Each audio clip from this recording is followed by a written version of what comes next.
Okay, अब देखो biomolecules, you know what are the biomolecules, है ना? तो बायोमोलिक्यूल्स वो जो किसी भी बायोलॉजिकल ऑर्गेनिज्म या किसी भी बायोलॉजिकल बॉडी का फॉर्मेशन करते हैं, उनको हम बायोमोलिक्यूल्स कहते हैं, है ना? और कुछ फैक्ट लिख लो, एक दो point. About 99% of about 99% of substances of all living things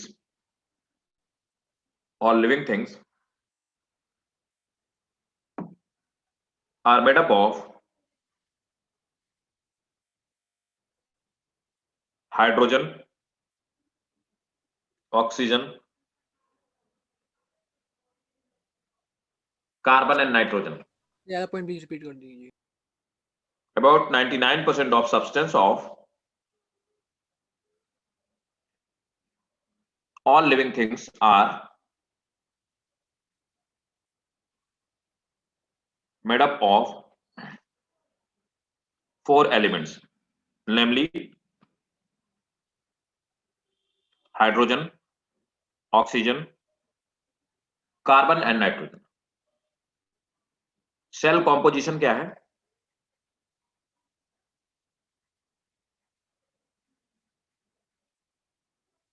देखिए, किसी भी सेल के कॉम्पोजिशन में इन जनरल क्या क्या चीजें पाई जाती है, कितने परसेंट में पाई जाती है? Water 70 to 90%, protein 10 to 15%, carbohydrate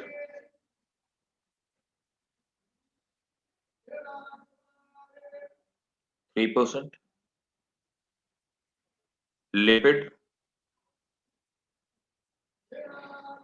2%, nucleic acid 5 to 7%, ions 1%।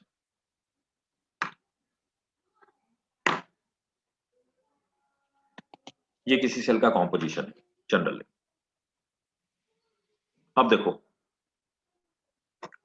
तो बायोमोलिक्यूल्स में सबसे पहले आते हैं हमारे कार्बोहाइड्रेट। तो बायोमोलिक्यूल है क्या? प्रोटीन हो गया, लिपिड्स हो गया, कार्बोहाइड्रेट हो गया, न्यूक्लिक एसिड हो गया, बस इन्हीं को मिलाकर के हम बायोमोलिक्यूल्स बोलते हैं। यही किसी बायोलॉजिकल बॉडी में यही चार चीजें पाई जाती हैं। तो सबसे पहले हम लोग बात करते हैं कार्बोहाइड्रेट।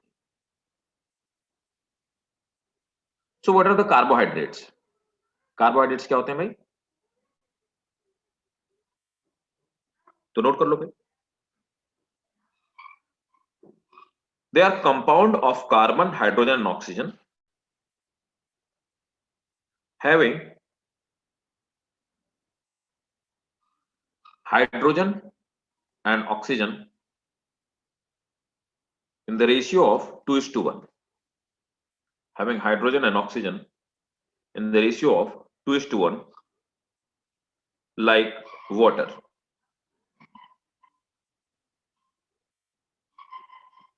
पहली बात, तो जैसे वाटर में 2:1 का हाइड्रोजन और ऑक्सीजन का रेशियो होता है, वैसे यहां पे भी ये रेशियो मेंटेन रहता है। दूसरे important, they are represented by general formula CN H2N ON, या फिर इसको ऐसे भी ले सकते हैं CH2O O होल N, ठीक है ना? क्योंकि हाइड्रोजन और ऑक्सीजन का रेशियो तो 2:1 में ही रहेगा, ठीक है? नेक्स्ट नोट करेंगे,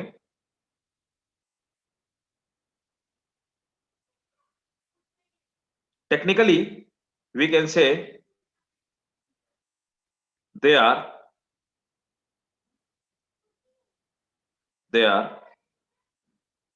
पॉलीहाइड्रोक्सी। टेक्निकली, अब कार्बोहाइड्रेट टेक्निकली क्या होता है? दे आर हाइड्रोक्सी, एल्डिहाइड और ketone.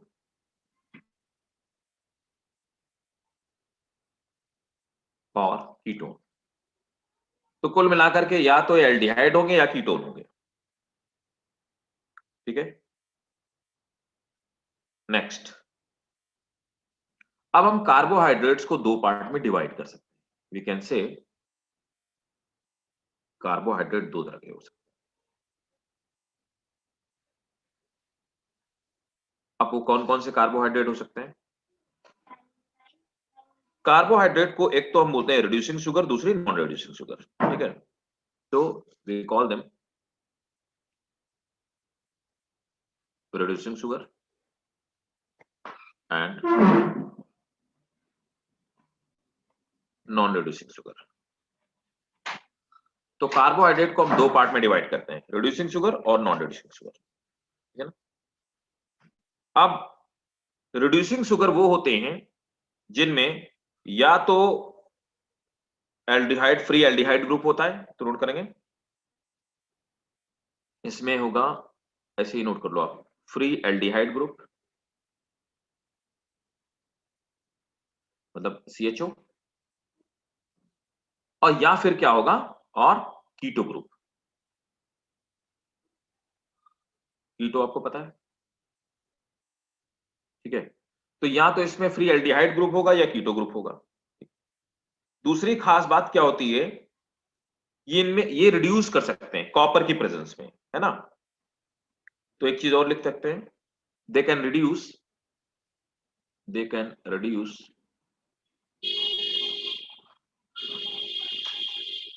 To Cu plus ion. ये तो केमिस्ट्री के एंगल से हम लोग बात कर रहे हैं। दूसरा, नॉन रिड्यूसिंग शुगर क्या होती है, they do not have free aldehyde और कीटो ग्रुप। तो इनमें एल्डिहाइड और कीटो ग्रुप फ्री नहीं होते, पहले इंपॉर्टेंट बात। ठीक है, दूसरी खास बात क्या होती है, they can't reduce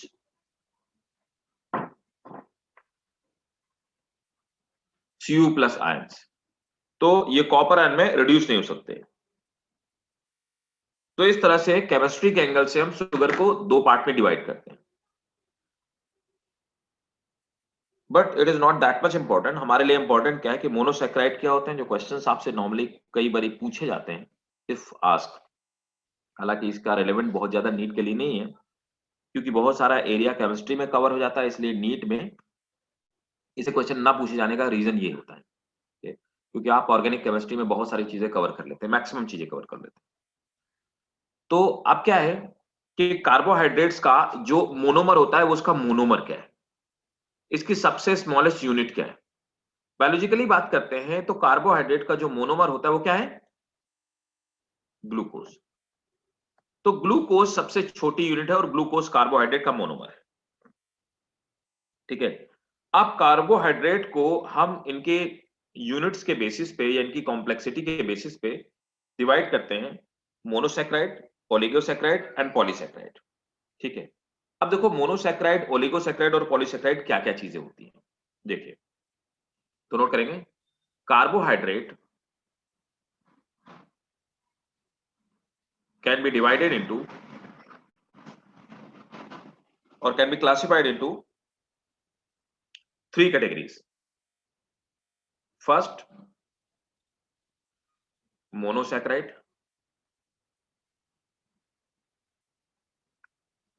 Second, oligosaccharide.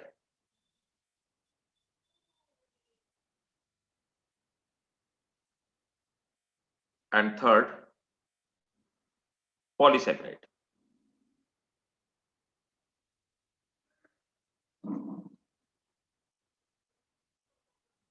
ठीक है, मोनोसैकेराइड, ओलिगोसैकेराइड एंड पॉलीसैकेराइड। तो इसको हम तीन पार्ट में डिवाइड कर सकते हैं।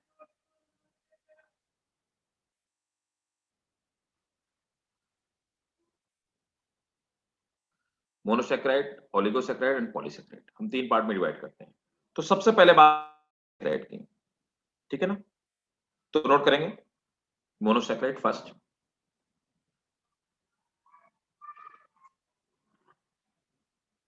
मोनोसेक्राइड्स वो सबसे छोटी यूनिट होती है जिसको और ज्यादा हाइड्रोलाइज नहीं किया जा सकता या और ज्यादा ब्रेक नहीं किया जा सकता।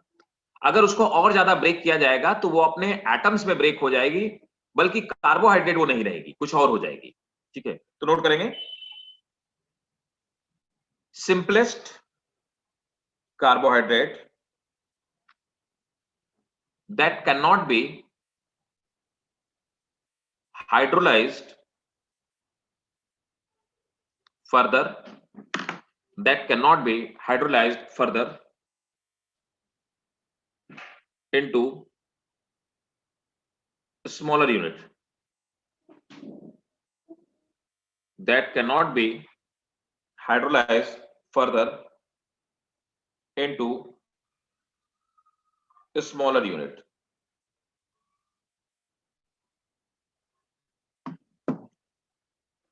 तो उससे छोटी यूनिट में नहीं चेंज किया सकता। Next point, they are mostly made up of 3 to 7 carbon atom. ये 3 to 7 कार्बन एटम के ही बने होंगे। They are mostly made up of 3 to 7 carbon atom. Next point, they are soluble in water, soluble in water। तो water में तो soluble होंगे, लेकिन जो ऑर्गेनिक सॉल्वेंट होते हैं उनमें soluble नहीं होंगे, ठीक है ना? But insoluble in ether, but insoluble in ether। तो ईथर में मतलब जो ऑर्गेनिक सॉल्वेंट होते हैं उनमें नहीं घुलेंगे, लेकिन ये वाटर में सॉल्युबल होते हैं। नेक्स्ट पॉइंट, ठीक है। अब देखो, जो कार्बोहाइड्रेट हो सकते हैं, मतलब कि अगर हम लोग बात करें कि नंबर ऑफ कार्बन एटम के बेसिस पे, तो मोनोसैक्राइड कितने टाइप के हो सकते हैं? तो पहला मोनोसैक्राइड मतलब 3 कार्बन से बना होगा, उसको हम लोग बोलेंगे ट्रायोज। तो जो ट्रायोज होंगे, तो ट्रायोजेस कैसे होंगे? They are made up of 3 carbon atom. तो 3 कार्बन एटम से बने हुए ट्रायोज होंगे। जैसे कि आप लोग पढ़ेंगे बॉटनी, हम लोग पढ़ेंगे इसी में ग्लिसरल डिहाइड, आपने सुना भी होगा ग्लिसरल डिहाइड। तो ग्लिसरल डिहाइड एक तरह की शुगर है, ये 3 कार्बन एटम से बनी है और ये क्या है? मोनोसैक्राइड है। दूसरे जो 4 कार्बन एटम से बने होंगे इनको टेट्रोज कहेंगे। तो tetrose is made up of 4 carbon atom, ठीक है। टेट्रोज में एक इरेथ्रोज होती है, एक sugar.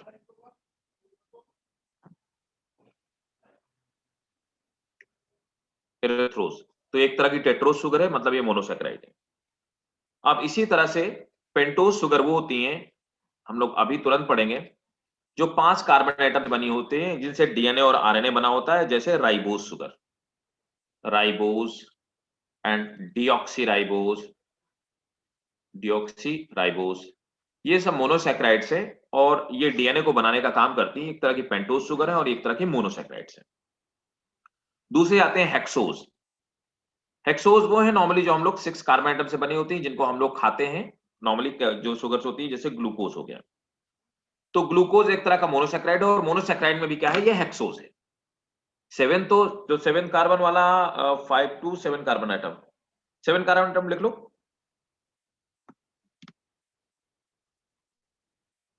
Heptose 7 carbon atom. Heptose का एग्जांपल लिख लो। हेप्टोज का एग्जांपल होगा स्यूडो हेप्टुलोज, एक कंपाउंड है, ये हम लोग पढ़ेंगे नहीं पढ़ेंगे। इनफैक्ट मैं आपको बता देता हूं, ये क्रेब साइकिल में बनता है, स्यूडो हेप्टुलोज, स्यूडो हेप्टुलोज। इससे एरेथ्रोज और जाइलोज वगैरह बनता है, ये क्रेब साइकिल में हम लोग पढ़ते हैं। 7 कार्बन कंपाउंड है, ये भी मोनोसैक्राइड। 8th ऑनवर्ड जो होगा वो ओलिगोसैक्राइड होगा। नेक्स्ट है ओलिगोसैक्राइड। दूसरे नंबर पर आता है ओलिगोसैक्राइड। नोट करेंगे। दे आर फॉर्म्ड बाई, अब देखो ओलिगोसैकेराइड कैसे बनते हैं, मोनोसैकेराइड के मिलने से ओलिगोसैकेराइड बनते हैं। मतलब डाइसैकेराइड क्या है, एक तरह का, क्या है डाइसैकेराइड, एक तरह का ओलिगोसैकेराइड है। तो जब एक से ज्यादा मतलब 2+, तो 2 to 9 मोनोसैकेराइड में करके ओलिगोसैकेराइड का फॉर्मेशन करते हैं। तो नोट करेंगे, they are formed by condensation of, they are formed by condensation of 2 to 9 monosaccharide, 2 to 9 monosaccharide. तो 2 to 9 मोनोसैकेराइड के कंडेंसेशन से बनते हैं। Next point, the formation of, the formation of glycosidic bond, the formation of glycosidic bond takes place between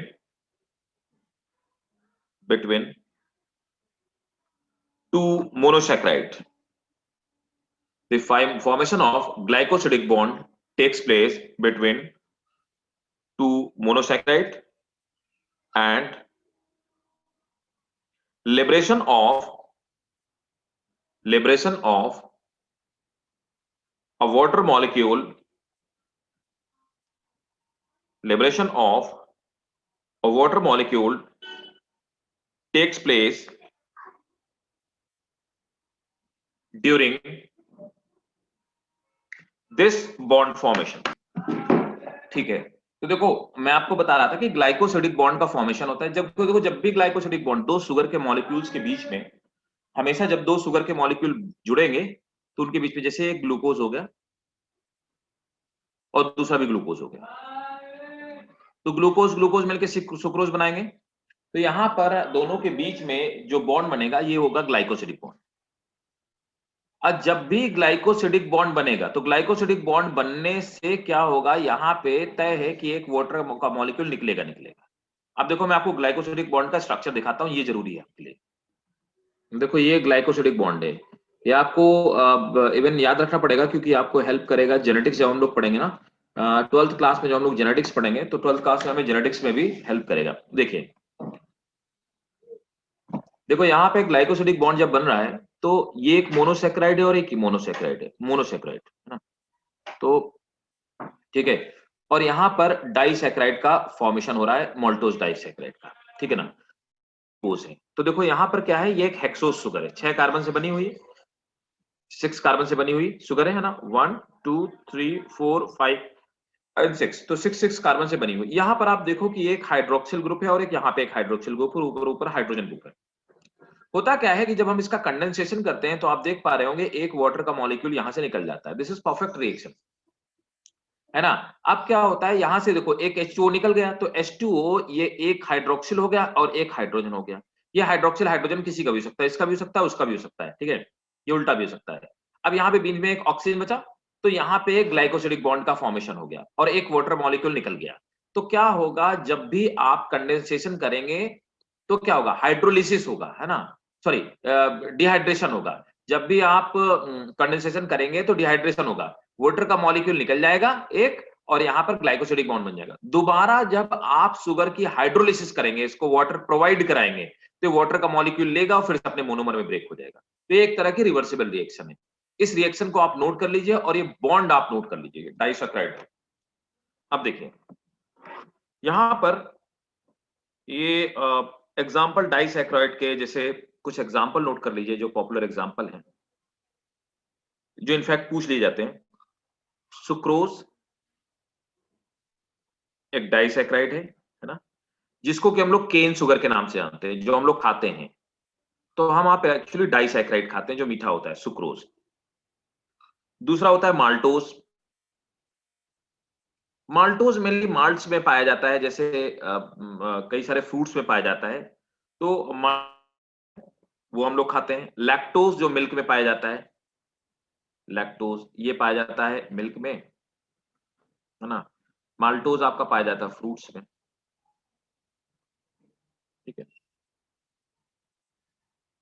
तो ये जो cane sugar है या शुगर बीट से जो आती है, ये कॉमर्शियल शुगर, इसको हम लोग बोलते हैं, this is commercial sugar.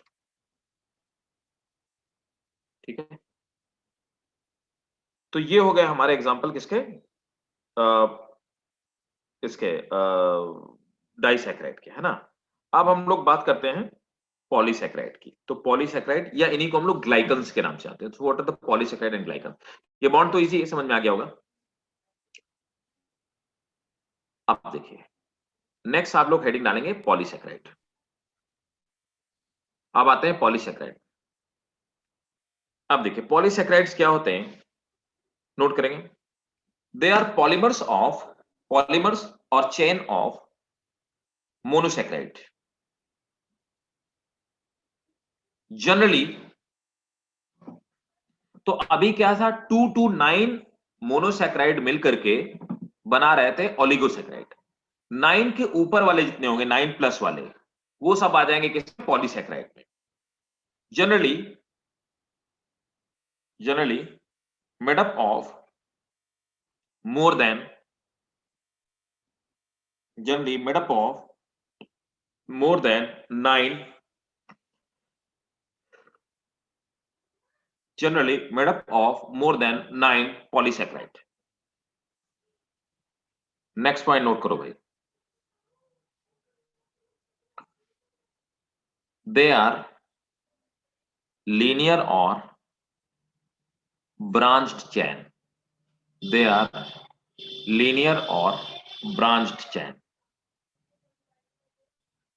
Next point, monosaccharides are linked with glycosidic bond। यहां पे भी उसी बॉन्ड से लिंक्ड होते हैं। Monosaccharides are linked with glycosidic bond.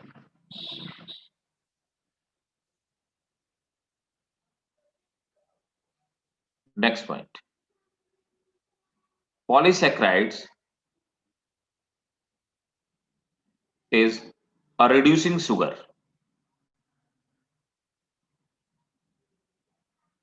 ठीक है, एग्जाम्पल के तौर पे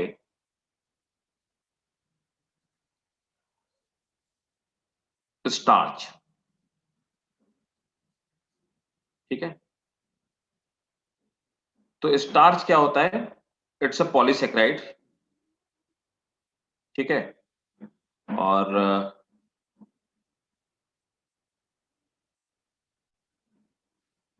कुछ तो सेलुलोज जैसे हो गया,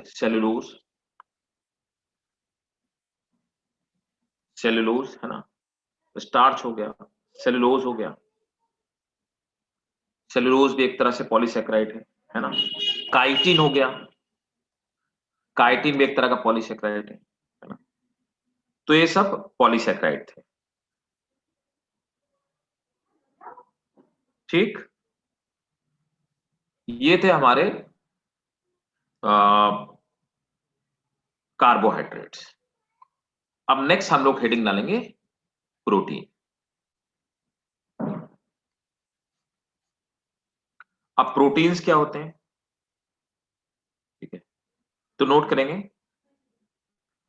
एक चीज यहां पे याद रखिएगा, the term protein was coined by, ये टर्म दिया किसने, the term protein was coined by Berzelius, BARZELIUS, Berzelius and Mulder. तो ये बर्जीलियस और मुल्डर ने टर्म क्वाइन किया था। नोट करेंगे, proteins are involve in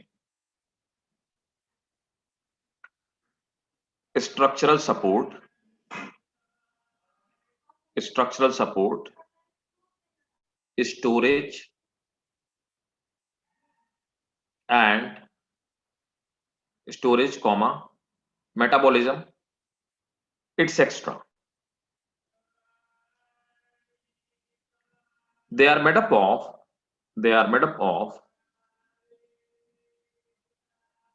amino acid, they are made up of amino acid.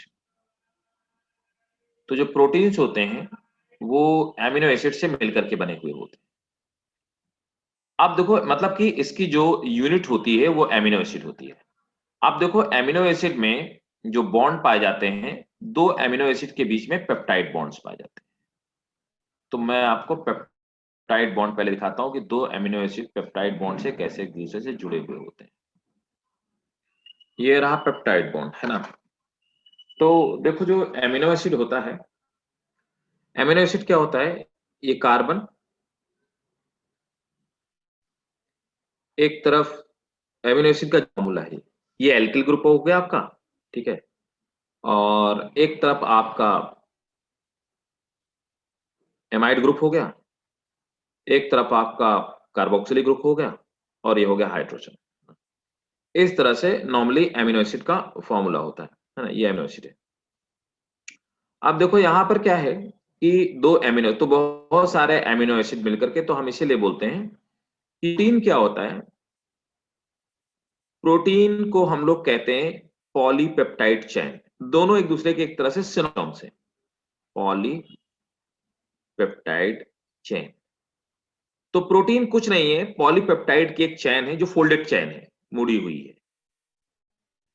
अब पॉलीपेप्टाइड चेन क्या होती है, पेप्टाइड पॉली माने बहुत सारे, पेप्टाइड माने वो पेप्टाइड बॉन्ड।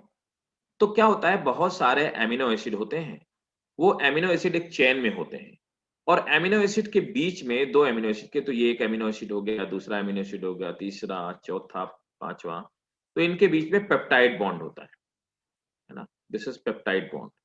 तो क्या होता है, बहुत सारे एमिनो एसिड मिलकर के एक पॉलीपेप्टाइड चेन बनाते हैं, और पॉलीपेप्टाइड चेन ही प्रोटीन का फॉर्मेशन करते हैं। देखो यहां पर एक ये एमिनो एसिड है, एक ये एमिनो एसिड है, ठीक है। यहां पर इसका ये एमाइड ग्रुप और इसका ये कार्बोक्सिलिक ग्रुप, ठीक है। क्या होता है कि कार्बोक्सिलिक ग्रुप से यहां से एक ऑक्सीजन निकल गई, है ना, और दूसरा क्या निकला, एक यहां से हाइड्रोजन निकला, है ना, पेप्टाइड वाले से एक हाइड्रोजन निकला, और एक हाइड्रोजन इधर कार्बोक्सिलिक से निकल गया, ठीक है। तो यहां से OH निकल गया और यहां से H निकल गया, ठीक। तो जिसकी वजह से दोनों के बीच में जो बॉन्ड बना, इसको हम पेप्टाइड बॉन्ड कहते हैं। तो यहाँ पर देखिए पेप्टाइड बॉन्ड का फॉर्मेशन हो गया, राइट। तो पेप्टाइड बॉन्ड के फॉर्मेशन में भी एक वाटर मॉलिक्यूल रिलीज होता है, ठीक है? तो दो एमिनो एसिड के बीच में बनने वाले जो बॉन्ड होते हैं, दे आर पेप्टाइड बॉन्ड, और ये भी कैसे बनते हैं, डिहाइड्रेशन से बनते हैं। नोट कर लो, चलिए नोट करिए। पेप्टाइड बॉन्ड इज फॉर्म्ड, इसको ऐसे डिफाइन कर, पेप्टाइड बॉन्ड को CN, peptide bond is formed between nitrogen atom of amino group, nitrogen atom of amino group, and carbon atom of carboxylic group,